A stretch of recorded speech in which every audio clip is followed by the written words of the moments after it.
सभी को नमस्कार। आज ध्यान सरल भी और सहज भी इस श्रृंखला के अंतिम एवं 5वें वीडियो में मैं आपसे अगले चरण सीढ़ी के रूप में 3 शून्यता के बारे में बात करूंगा। इसे अंतरंग साधना यानी आंतरिक तैयारी के रूप में भी जाना जाता है। शरीर, विचार और भाव के तल पर शून्यता साधना है, यानी शरीर शून्यता, विचार शून्यता और भाव शून्यता साधना है। मुझे आज मौन का प्रयोग याद आता है। मैंने भरूच के सामने नर्मदा की तट पर बोरभाठा बेट गांव में स्थित हंसदेव आश्रम के मौन मंदिर में मौन का प्रयोग किया था। मौन का अर्थ है बिना बोले रहना। वह प्रयोग मई से जुलाई 1999 तक था। एक बार जब साधक मौन मंदिर के कमरे में प्रवेश करता है तो मौन मंदिर का व्यक्ति कमरे को बाहर से बंद कर देता है और निर्धारित तिथि पर ही कमरा खुलता है। समय समय पर भोजन आदि खिड़की के माध्यम से परोसा जाता है, लेकिन टीवी, रेडियो, टेप रिकॉर्डर इत्यादि मनोरंजन उपकरण, किताबें, समाचार पत्र आदि अनावश्यक विवरण के स्रोतों को प्रवेश की अनुमति नहीं है। साधक अपनी इच्छानुसार ध्यान साधना करने के लिए स्वतंत्र है। जैसा कि जॉर्ज गुरजिएफ ने वर्णन किया है और ओशो ने विज्ञान भैरव में व्याख्या की है, मैं स्वयं स्मरण के ध्यान प्रयोग के लिए मौन मंदिर में रुका। इस बीच मैंने शवासन का अभ्यास किया, जिसमें 3.5 घंटे तक मैं बिस्तर पर शवासन में लेटा रहता था, जैसा कि मैं मृत हूँ, लेकिन जागरूक और सतर्क, बिना झपकी या बिना हल्की नींद के। मैंने उस प्रयोग का पालन किया जिसमें शुरू में थोड़ी झपकी या छोटी नींद थी। समय के साथ स्व का स्मरण रहने लगा, लेकिन शरीर, मन और भावनाओं की तल पर तरह तरह के चक्रवात आने लगे। विचार या भावनाओं को आने को कोई आधार न होने के बावजूद अजीब तरह से विचार और भावनाएं उभरने लगी। दिन में भावनात्मक यादें और रात में सपने, बुरे सपने भी, और कभी कभी एसिडिटी के दौरे पड़ते थे। अंततः समय बीतने के साथ शवासन की 3.5 घंटे की अवधि फल देने लगी और स्वयं स्मरण की जागरूकता प्रबल होने लगी। सांसें इतनी स्थिर रूप से चलने लगी कि अक्सर संदेह के साथ में जांचता कि सांसें चल रही है या बंद। धीरे धीरे विचारों की श्रृंखला टूटने लगी और विचारों में ही उनकी कहानियां टूटने लगी, और अक्सर उनकी कहानियां मिलती ही नहीं थी। आती ही नहीं थी। अतीत की यादें धुंधली होने लगी, दर्दनाक यादें गायब होने लगी। वहां एक परत थी, गुजरती यादों के क्षणों पर ध्यान देने की और साक्षी होने की कि अच्छा वह हुआ, और वह भी कि अब वह अतीत है। प्राण ऊर्जा, सांस का सार या सांस की प्राण की उपस्थिति पूरे शरीर में रीढ़ की हड्डी के चारों ओर, आसन से सिर तक हल्की और घनी परतों में फैली महसूस होने लगी। पूरे शरीर में ऊर्जा की प्रवाह और गहरी संवेदनाओं का एहसास व्याप्त हो गया। बाहर की अनसुनी आवाजें और गुनगुनाहट धीरे धीरे भीतरी कान में सुनाई दे रही थी, और माथे पर बादल सी ठंडी अनुभूति महसूस हो रही थी, जैसे कि मैं पानी में तैर रहा हूँ।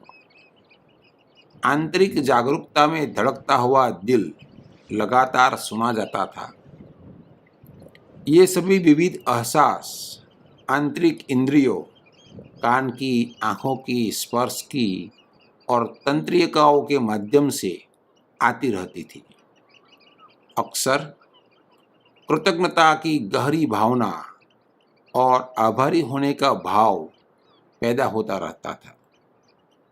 ऐसे अंतराल भी थे जिनमें न कुछ देखने को था, न कुछ महसूस करने को, न कोई देखने वाला, न कोई बताने वाला, न कोई जतलाने वाला। उसके लिए सीधे शब्दों में कहे तो जैसा वह था। उसके लिए कोई नाम नहीं दिया जा सकता, और अगर मुझे अब भी उसे कहना पड़े तो मैं कहूँगा कि वह एकमात्र उपस्थिति थी जिसे मैं मेरी मौजूदगी या मेरी उपस्थिति भी नहीं कह सकता। 31 जुलाई 1999 को जब मैंने मौन मंदिर छोड़ा तो मेरी रीढ़ से प्राण का प्रवाह बहना लगभग 1 सप्ताह तक जारी रहा। स्वयं स्मरण का यह प्रयोग स्वयं बोध का, स्वयं की गवाही का एक ऐसे अनुभव में परिवर्तित होने की एक अकल्पनीय अनुभूति है जो अकथनीय भी और अवर्णनीय भी।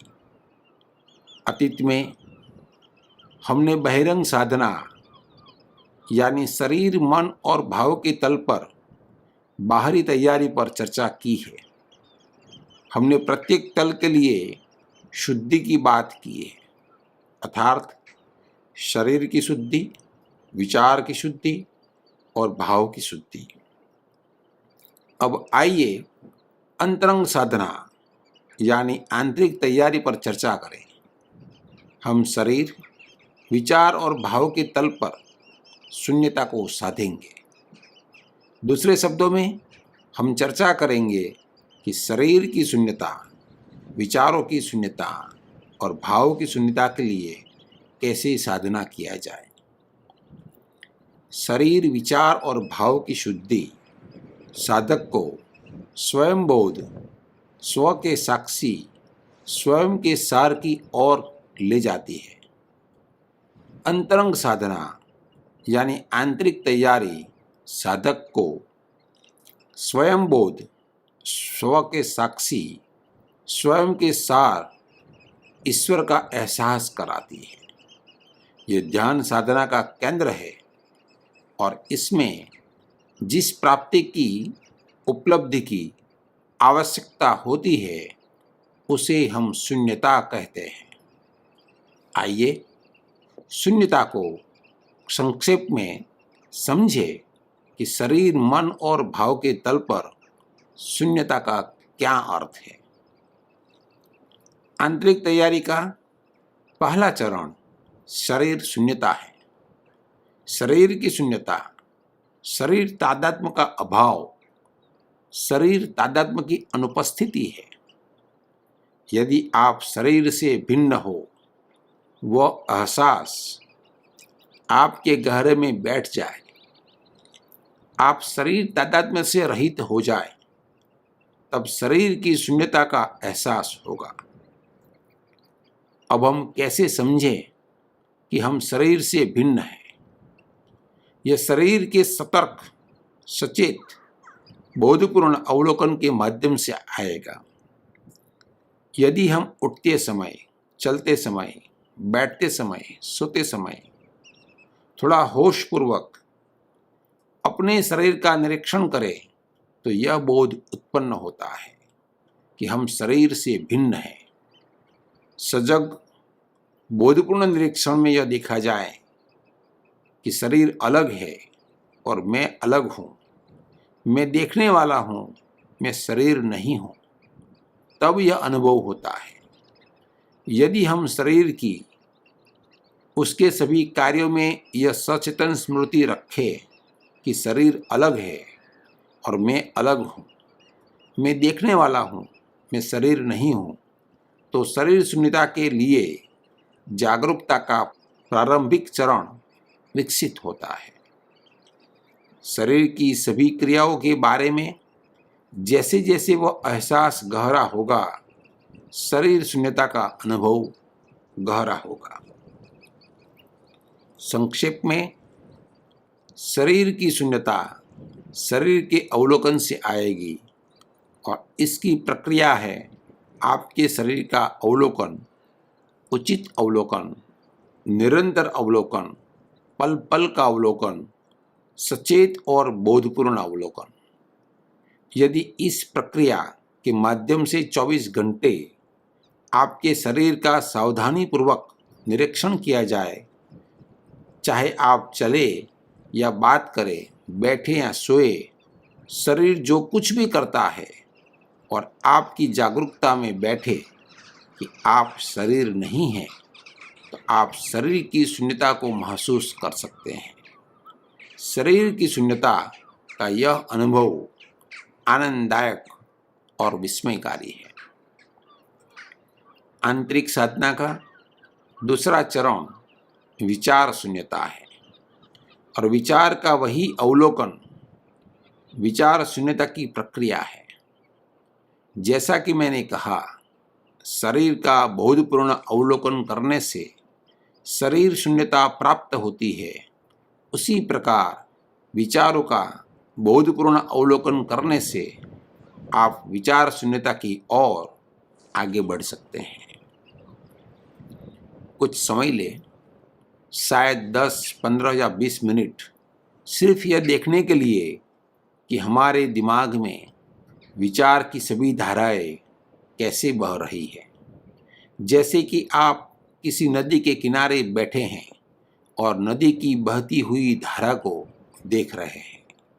ऐसा महसूस करें कि आप अपने दिमाग के पास बैठे हैं और देख रहे हैं कि आपके दिमाग में क्या आ रहा है, और वह भी सतर्क, सचेतन और बोधपूर्ण।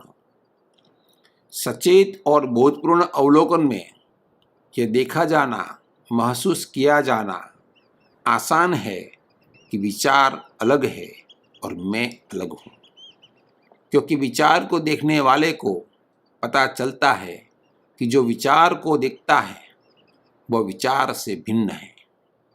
और जब इन विचारों से अलग होने का एहसास होता है, तो एक अद्भुत शांति की अनुभूति शुरू होती है, जिसमें विचार शून्यता उपलब्ध होती है। हमें विचारों के पर्यवेक्षक बनना चाहिए, विचारक नहीं। उठते समय, बैठते समय, सोते समय, जागते समय अपने भीतर किसी भी विचार के प्रवाह का निरीक्षण करें और किसी भी विचार के साथ अपने को मत जाने दें, यहाँ तक कि अपने तथाकथित विचार के साथ भी अपने को मत जाने दो। विचार शुद्धि पर चर्चा करते समय हमें यह एहसास हो गया है कि कोई भी विचार हमारा अपना नहीं है, तो विचारों को अलग चलने दे। आप पर्यवेक्षक के रूप में अलग चले। आपके भीतर लगातार दो धाराएं होनी चाहिए, एक विचारों की और दूसरी आपकी जागरूकता की, आपके सचेतन अवलोकन की। यदि हम विचार शून्यता तक पहुंचना चाहते हैं, विचार शून्यता को उपलब्ध करना चाहते हैं, तो हमारे अंदर दो धाराएं, विचार का प्रवाह और अवलोकन का प्रवाह समानांतर होना चाहिए।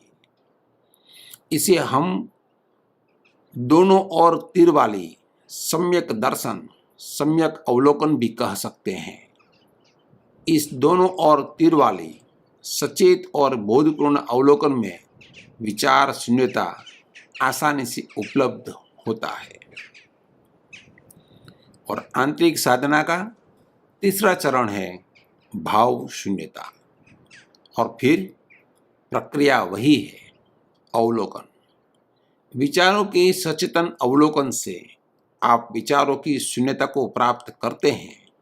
उसी प्रकार अपनी बदलती हुई भावनाओं के सचेतन अवलोकन से आप भाव शून्यता में चले जाते हैं। यदि हम हर दिन एक निश्चित समय 20 मिनट या 30 मिनट स्व निरीक्षण, भावनाओं के अवलोकन के लिए निर्धारित कर सकें, तो हम भाव शून्यता की प्राप्ति की ओर बढ़ेंगे। भाव को निष्पक्ष रूप से देखने के लिए कालानुक्रमिक रूप से उल्टे क्रम में उस समय पर वापस जाए और संबंधित विचारों के साथ साथ भाव से और अनुभूति से गुजरे, जैसे कि उस अनुभव को पुनः जीवित कर रहे हो। समय के अंतराल के कारण स्वनिरीक्षण एवं अवलोकन आसान होगा। आप तटस्थ रह सकते हैं, सचेतन अवलोकन और निष्पक्ष अवलोकन कर सकते हैं। भावनाओं के प्रवाह के प्रति साधक को सचेतन और बोधपूर्ण रहना चाहिए। वैकल्पिक रूप से यदि हम एक दिन या 3 दिन या एक सप्ताह के दौरान अपने भाव और भावनाओं के चक्र का निरीक्षण करते हैं, तो हम पाएंगे कि हमारी भाव और भावनाएं निश्चित समय अंतराल के बाद खुद को दोहराती हैं। इस चक्र की अवधि लंबी हो सकती है, जैसे एक सप्ताह या एक पखवाड़ा या एक महीना। हम देख सकते हैं कि भाव और भावनाओं के लिए उत्तेजक घटनाएं बहाने से अधिक कुछ नहीं है, और भाव और भावनाओं के लिए यह पुनरावृत्ति वास्तव में स्वचालित है। बार बार सचेतन और बोधपूर्ण अवलोकन से आपकी प्रज्ञता, विवेक और बुद्धि विकसित होगी, और फिर आप ऐसी घटनाओं में, भावनाओं में और संवेदनाओं को आप ऐसे देख पाएंगे जैसे कि आप किसी नाटक का आनंद ले रहे हो।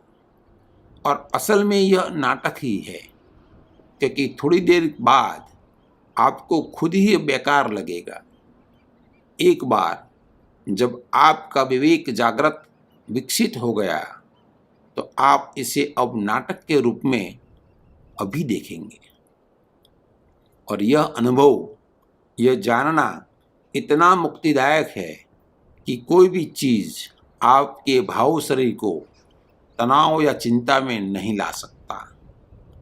तब भाव और भावनाओं के कंपन, नदी की लहरें, दर्पण में बनी छवियाँ सड़क पर चलने वाले वाहनों की तरह आते हैं और चले जाते हैं।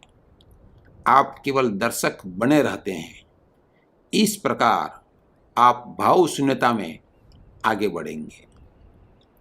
शरीर, विचार और भावनाओं के तीनों तल पर शून्यता साधक को उसके मूल चेहरे के आमने सामने लाती है और स्वयं का गवाह बनाती है।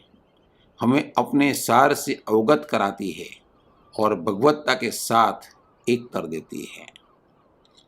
इस प्रकार अंतरंग साधना में 3 मूल तत्व है: शरीर शून्यता, विचार शून्यता और भाव शून्यता। और साधना की एकमात्र विधि सतर्क बोधपूर्ण अवलोकन, शरीर की क्रियाओं का अवलोकन, विचार प्रक्रियाओं का अवलोकन, भावनाओं की आंतरिक धाराओं का अवलोकन, जो इन 3 मार्गों को पार करता है साक्षी को प्राप्त करता है। 3 शुद्धि, शरीर शुद्धि, विचार शुद्धि और भाव शुद्धि 3 शून्यता लाने में मदद करती है। और यदि 3 शून्यता, शरीर शून्यता, विचार शून्यता और भाव शून्यता होती है तो परिणाम समाधि है। सुनने के लिए आपका बहुत बहुत धन्यवाद।